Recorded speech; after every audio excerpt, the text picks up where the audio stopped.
It's 8 o'clock.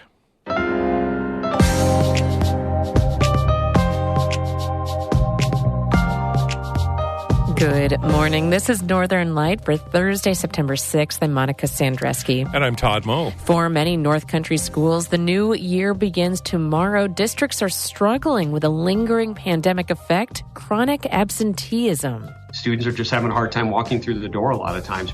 We are seeing a lot more students and staff, for that matter, struggling with mental health issues. And that, I do think, are a direct result of experiences during COVID. The State Board of Elections says it's received reports from over a dozen counties that people are impersonating election officials. Also, a soup like homemade lobster chowder doesn't need to be a lot of bother. Chef Curtis Hem shares his favorite recipe. There's nothing like the smell of the ocean and lobster chowder. And, it's important to find something that's, one, delicious, that uses natural foods. And then, it focuses on something that's quick and easy to do. All of that and more is coming up on Northern Light. Stick with us.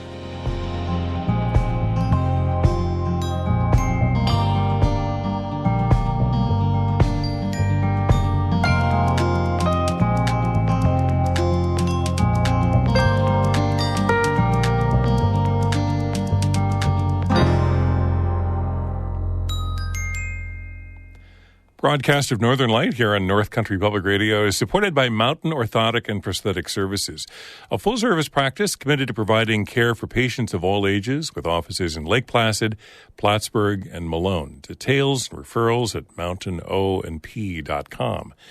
And by Blue Seed Studios, a multidisciplinary art center featuring classes for adults and youth, concerts, art exhibits, and more.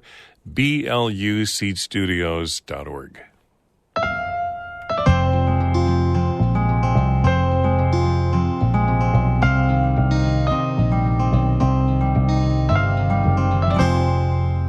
This is Northern Light. I'm Monica Sandreski. And I'm Todd Moe. For many North Country schools, the new school year starts tomorrow, September 7th. This will be the first school year in 4 years with no official COVID-19 guidance of any kind from New York State. Educators say that school is back to normal, kind of. Districts are still struggling with staff shortages, and there's another lingering pandemic effect that everyone is having to grapple with, chronic absenteeism. NCPR's education reporter Amy Reisel reports. Across the U.S., the number of students considered chronically absent, that means missing more than 18 days in a school year, nearly doubled during the coronavirus pandemic. The attendance issues nationwide have just been awful, and we're no exception to that. That's Principal Elaine Dixon Cross from the Boquete Valley Central School in Elizabethtown. In New York schools, the number of chronically absent students jumped from 19% in 2019 to 33% in 2022. Dixon Cross says that has everything to do with pandemic-era education. Remember remote school, 14-day quarantines, dropping attendance requirements. All of those things combined became this loosey-goosey, not showing up late. So we've been trying to reel that back for the past 2 years, and now this year we really want to tighten it. But she and other educators say it's not a straightforward task. It's definitely a topic that we're struggling with from multiple angles. Dale Brialt is superintendent for the Franklin Essex Hamilton BOCES. He says pre-COVID, the state was cracking down on attendance and charging parents with educational neglect if a student was chronically absent. So that was the world we lived in for several years, of these very clearly articulated attendance policies. The pandemic threw all that out the window. For the first time, perhaps ever, families were encouraged to keep kids home if they felt unwell. That's not necessarily a bad thing, says Brialt. We've now started thinking about, well, really, should we be incentivizing student attendance, like through perfect attendance policies and things like that, when they really shouldn't be coming to school when they're sick? But it's not the occasional sniffle that's accounting for all the absences. Brialt says there's a huge mental health component. Students are just having a hard time walking through the door a lot of times. We are seeing a lot more students and staff, for that matter, struggling with mental health issues. And that, I do think, are a direct result of experiences during COVID. At the same time, Brialt says the reality is there are deep academic impacts to being absent. If students aren't actively attending school on a regular basis, the research clearly shows learning isn't going to happen. An Economic Policy Institute study estimates that missing just 2 days of school can translate to academic losses equivalent to about 50 fewer days of learning. If that sounds far-fetched, here's a real-world case from Nick Lee, the principal of Evans Mills Primary School in Jefferson County. Take literacy, for example. We are learning to read here, right? So that later on you can read to learn. But if you don't learn to read, then the next thing, it becomes more and more challenging. And students are taking more elective absences. Even though schools haven't offered a remote option since 2021, educators say families still request it. They say families are more likely now to take kids away for a long trip, often to visit family or a sick relative. I think parents got kind of comfortable with the idea that if their child was out, the school will make it up or will send work or will flip to virtual. But there is no virtual option, says Evans Mills Vice Principal Vicki McCulloch. She says sick days and mental health days also add up, and many families don't realize how much school their child has missed until she lays it out. And so it's really eye-opening to parents when you have the conversation, your child has missed 20 school days, and they're like, oh, and then you break that down into that's a month of school. So schools are trying to solve the absenteeism problem, and they're leaning away from disciplinary action and towards something akin to social work. Evans Mills, like many schools across the country, has invested a lot of its COVID relief funding into more support staff and counselors. Lee says they're trying to identify and solve obstacles instead of penalizing families. And we have seen so many amazing things come out of that. Maybe it's in regards to transportation. Maybe it's in regards to students not coming to school because they have anxiety or stress about not completing work. So what can we do to help them complete that? Lee says a lot of chronic absenteeism, pre- and post-pandemic, is connected to the struggles that low-income families face every day. Hygiene, showering, clean clothing, laundry. We have seen all of those problems solved here at Indian River over the last couple of years. But this is a heavy lift for schools, and one they're barely equipped for, even if they want to be. Staffing shortages have made it much harder to hire counselors and in-school social workers. There's a dearth of therapists for kids with mental health issues. But it's crucial work, say educators. The well-being and futures of their students are at stake. Amy Feiereisel, North Country Public Radio.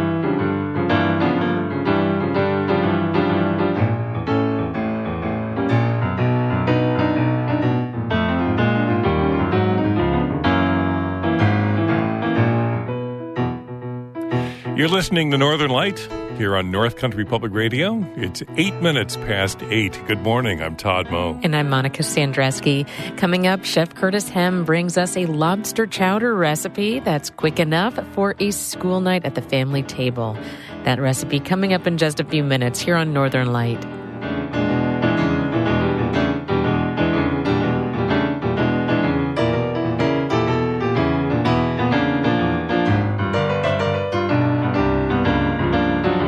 That's Matt Bullwinkle out of Potsdam at the piano, and you can hear more of Matt's music, part of our Underscore project at ncpr.org/underscore. Northern Light is supported by St. Lawrence Nurseries in Potsdam, providing the North Country with cold hardy fruit and nut trees for nearly 100 years, slngrow.com. And also North Country Children's Museum, Potsdam, with hands-on and minds-on exhibits and programs for children 12 and under and their families. Open Wednesday to Sunday, 10 to 5, northcountrychildrensmuseum.org.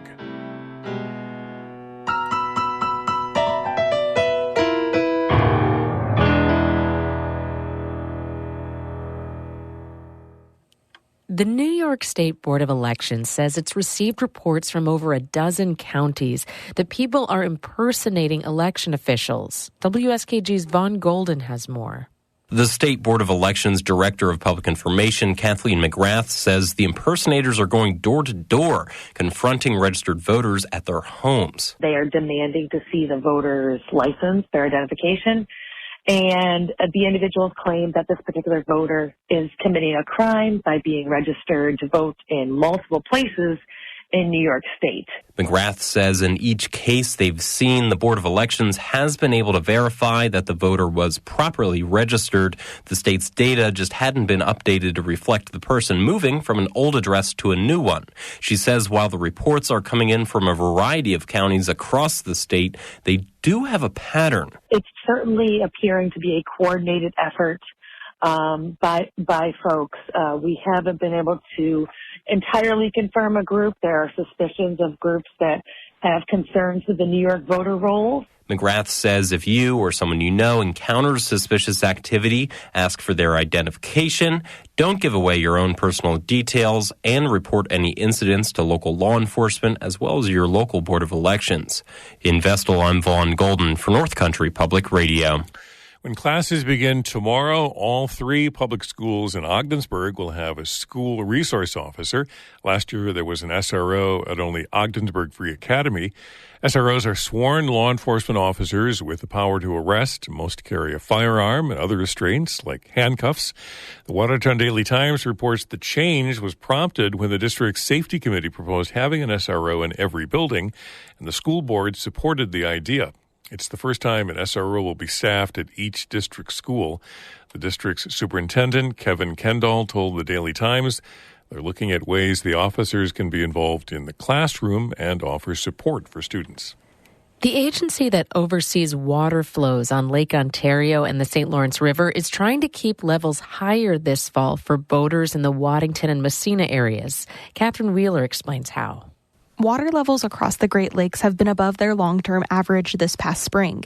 And if water levels at Lake Ontario reach a certain height in September, typically it means more water is let out to bring those down. But this year, the International Lake Ontario St. Lawrence River Board says it won't authorize an increase in that outflow. It says Lake Ontario is on track to keep up with its seasonal decline and the risk of floods remains low. And low rainwater levels would impact boating and recreation on Lake St. Lawrence. The board says by deviating from the plan, it won't have to again lower levels for boats to be hauled out early next month. The board says it will keep more predictable water levels on Lake St. Lawrence as this year's weather conditions have made it favorable for boating. Catherine Wheeler, North Country Public Radio. Carthage Area Hospital and Claxton Hepburn Medical Center in Ogdensburg are working to get their systems up and running after a cybersecurity incident last week. In a statement, the hospitals say there is no evidence so far that any patient or employee information was compromised. Patients with outpatient appointments through yesterday will be contacted for rescheduling. Those with urgent health concerns should contact their healthcare provider. The IT teams are working with the FBI and the New York State Departments of Health and Homeland Security and Emergency Services. A woman is dead after a driver drove the wrong way on I-87 in the town of Lewis on Monday night, according to state police. Troopers tried to pull over 37-year-old Brian O'Leary, who was driving a pickup truck north in the southbound lane of I-87. O'Leary crashed head-on into a truck with 2 adults and 2 young children inside. One passenger, 47-year-old Kathy Groshans, died at the scene. Dale Groshans, who was driving the truck, is in stable condition along with both children after being transported to the University of Vermont Medical Center. O'Leary has life-threatening injuries and is in critical condition. State police, along with the New York State Attorney General's office and the Essex County District Attorney's office, are investigating the incident. And Amtrak has set this Monday, September 11th, as the tentative date for resuming train service through the North Country on the Adirondack Line. According to the Adirondack Daily Enterprise, the line between New York City and Montreal has been closed since late June. CN Rail said there were concerns about warping rail lines around Montreal due to temperatures over 86 degrees. It was only open for about 3 months after reopening from a nearly 3-year pandemic shutdown. State lawmakers have asked that the rail line make plans for the future so that the shutdown doesn't happen again. Some of New York's congressional delegation in Washington are joining in asking for more information about what happened this summer.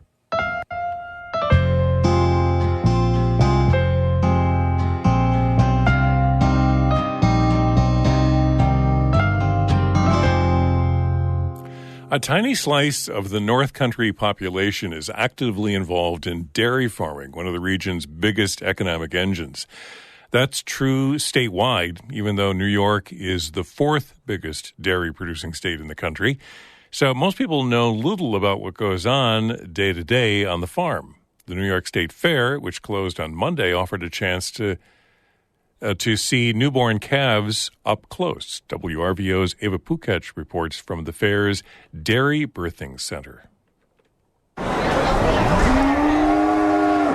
6 pregnant Holstein dairy cows from Patterson Farms in Auburn graze on hay in the pens as a fan blows cool air onto them and a watchful crowd waits to witness the miracle of life. Portland dairy farmer Paul Fouts says it's a chance for people to ask questions. Most people are several generations away from any family members owning a farm or working on a farm. So they really don't know what goes on in taking care of the cows and in production of milk and dairy products. 3 cows were showing signs of labor, their stomachs shaking through contractions. Tad Patterson, a 7th-generation dairy farmer and assistant herd manager for Patterson Farms, says the cows are all experienced mothers, but being in front of a crowd can make them a little nervous. Well, they get a little camera shy. So it might take them a little bit longer than normal, but when that baby wants to come out, they'll make sure it happens. Dairy cows only produce milk from having a calf. After giving birth, the farmers will have the cows go through 2 to 3 heat cycles before artificially inseminating them again. The cow will be milked until the 7th month of its pregnancy, when it gets a 2-month break leading up to its due date. Then the cycle repeats, with each cow having about 1 calf a year. Mama cow 10146's water broke, and about 2 hours later she laid down and began to push. At 2:40 p.m., Riley, a black 87-pound dairy beef heifer calf, is welcomed into the world. The mother licks off her calf, and shortly after, Riley is removed from the pen, which Patterson says is for the safety of the calf, so she isn't stepped on by other cows, and is protected from any diseases her mother carries. Because there are certain types of bacteria that can be shed through the mother's manure, that her immune system is significantly higher and more capable of fighting off bacteria than a brand new born baby. Cows don't bond generationally either, instead bonding with cows around their own age, kind of like classmates in school. Riley is named after Riley Patterson, Tad's sister, who had the honor of bottle feeding the calf its first milk, the colostrum from its mother. How does it feel to have the first calf of the day named after you? Absolutely amazing. I was so overjoyed by it and very grateful for it because this is something so meaningful to me to be here. This was the first cow birth for mother and daughter Aaron and Clay Millay of DeWitt. Claire's take of it? Kind of gross. But it makes you want to do your homework to know that animals are being treated well and coming from farms that care for their animals. Thursday evening, the Patterson farm cows were sent home as the next group of pregnant cows were brought in. As for what happens to Riley the calf next, Tad Patterson says because she's a crossbreed, she'll be sold to a beef farm where she'll live until she's old enough to be processed. Since at the end of the day, dairy farming is all economics. We could raise all these black calves ourselves, and we could have a business doing that, but that would be take away investing into our main profit source, which is the dairy cows and producing milk for consumers, and we just don't really have the land base really to even feed any more cows. At the New York State Fair, I'm Ava Pukach for WRVO News.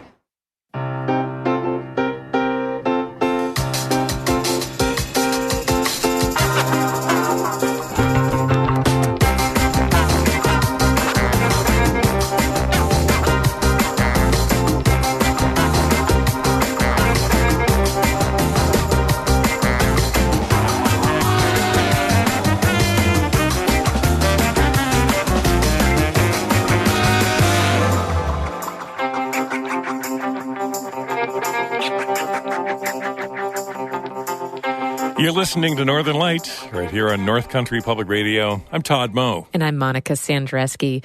Coming up in just a minute, lobster chowder. That's easier than you might think. That's in just a couple of minutes right here on Northern Light. Then stick around after the show for Bird Note coming up at 8:42. But first, Todd has a look at the weather for us. We have more hot, muggy weather today. Highs this afternoon around 90 with mostly sunny skies. Light winds out of the southeast. Lows tonight in the 60s. And then tomorrow, highs in the 80s and a chance of rain. About a 60% chance of showers tomorrow. 50-50 chance of scattered showers and thunderstorms on Friday with highs around 80. And then cooler temperatures, 70s for highs Saturday and Sunday, and about a 40-50% chance of showers and thunderstorms right through the weekend. So hot and muggy today, highs near 90, and then a good chance of some rain tomorrow with highs in the 80s. Right now in Canton, we have sunshine, 70 degrees. Summer is winding down. It's back to school this week, and families might be thinking simpler is better when it comes to meals. Chef Curtis Hem agrees, and family vacations to the coast of Maine inspired his version of lobster chowder. It's an easy, rich, creamy soup loaded with lobster, plus bacon, potatoes, and fresh thyme added for extra flavor. Chef Curtis told me that it's perfect for a chilly fall day, but is perhaps best served in the summer.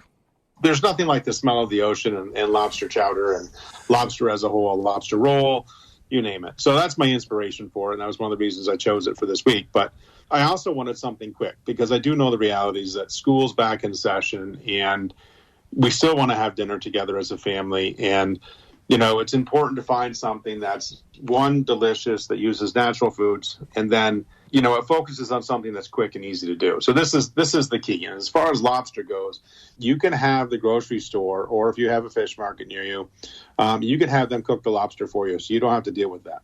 You can actually buy tail and claw lobster meat frozen. I know Hannaford sells it. I know Market 32 sells it. Mm-hmm. It's common industry thing. I like tail and claw meat rather than just knuckle meat. So I pay a little bit more for it. But by the time you break down a lobster, if you were to buy a 1 pound chick lobster, which is a soft shell lobster, you're going to get 4.2 ounces of meat. And I know that because I've broken down probably 10,000 of these lobsters.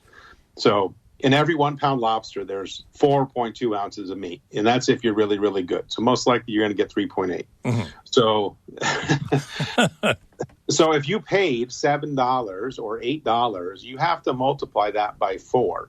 So when you're at a grocery store and they say, oh, you know, a pound of lobster meat is $32, that's a real cost. That's a benefit to you. Uh-huh.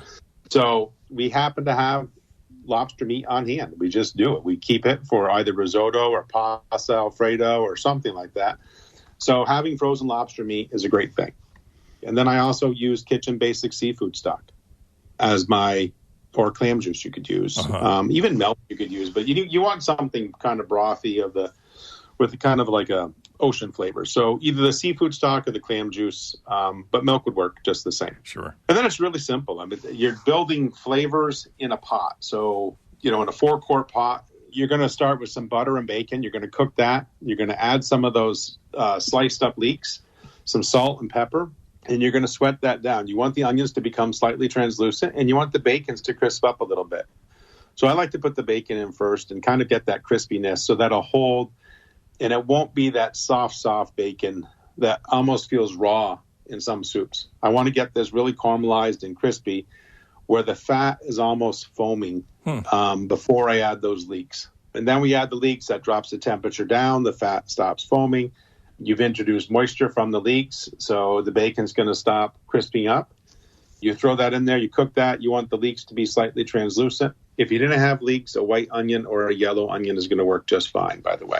And then any kind of waxy potato. So a new potato is known as a waxy potato, where it doesn't have as much starch as, say, an Idaho russet. But a Yukon Gold potato works just fine. A fingerling potato would work fine. Red potatoes work just great. They have a little bit more sugar and a little less starch. So that's kind of the type of potato we're looking for. I often use small Yukon Gold potatoes. And like I said, too, we're going to take a quart. We're going to use Kitchen Basics seafood stock. It's the only seafood stock in the market for the most part. Or you could use clam juice. There's cans and bottles of clam juice, which is just fine. We're going to add that, some fresh thyme. So you're going to go into your garden if you have some time, or if you're like me, you sprinkle your lawn with thyme seed. You can pull some of that up.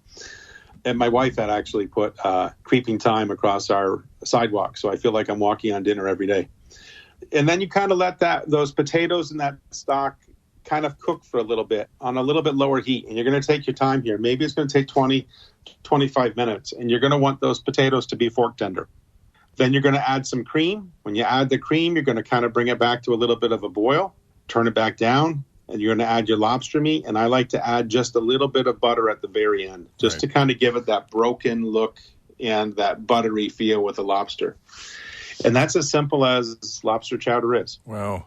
Now, you're saying that one option is to use the pre-cooked or chilled lobster. That's going to save time. Yeah, because I want this done in a hurry. Yeah. You know, if you're one that wants to do everything from scratch, go get some raw lobsters. Go ahead and steam them for about 4 minutes. Break them down. Pull the meat out. I think that's great. But you'll get a fresher flavor. You'll get, maybe 15% better flavor. But for convenience, I think the frozen lobster meat is absolutely fine. Well, I love the fact that, once again, here's a recipe where you could stop by your favorite farmer's market and pick up the bacon, the leeks, the potatoes, the herbs, the thyme, all in one trip. You stop by the grocery store and get the seafood stock and the lobster. Yeah, and it'd be great if we could buy this stuff all locally. Yeah. But the reality is where we are and where we're headed weather-wise, it's not going to be the case. But, yeah, if you can support your local farmer's market, fantastic. Yeah. I mean, you can even buy local butter. What was it? Crown Point Dairy has some fantastic butter. But you can make your own butter, too.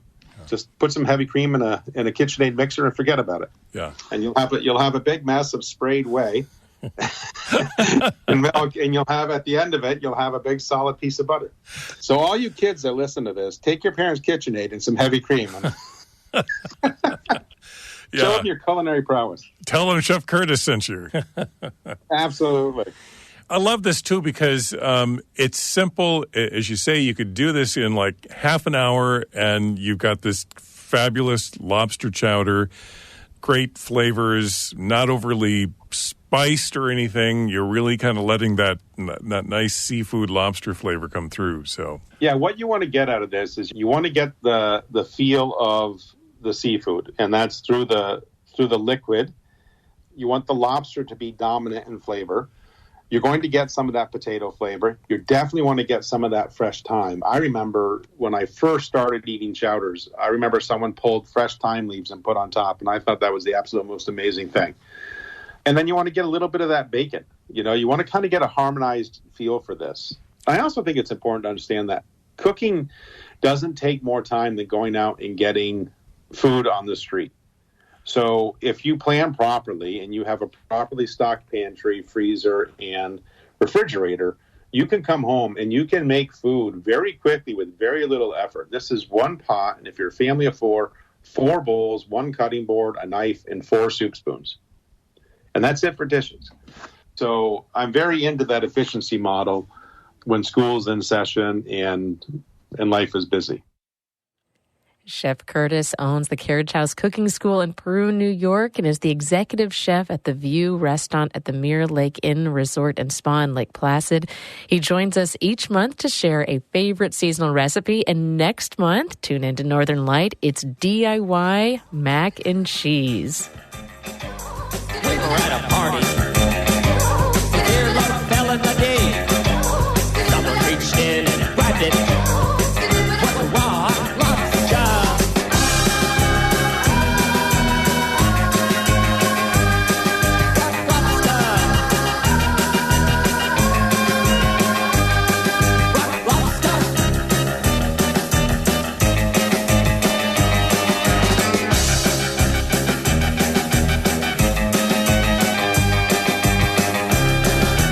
Monica, I had to play Rock Lobster. I'm so glad you did. I'm so I love dancing in the studio to Rock Lobster with you, Todd. That is it for the show for the day. Morning Edition continues in just a minute. Then join us at lunchtime today for a conversation with Maria Bamford. Her new memoir, Sure, I'll Join Your Cult, describes the lengths she's gone to in order to fit in. The conversation with comedian Maria Bamford coming up at lunchtime between noon and 1 o'clock here on NCPR. I'm Monica Sandreski. I'm Todd Moe. Thanks for listening. Be well.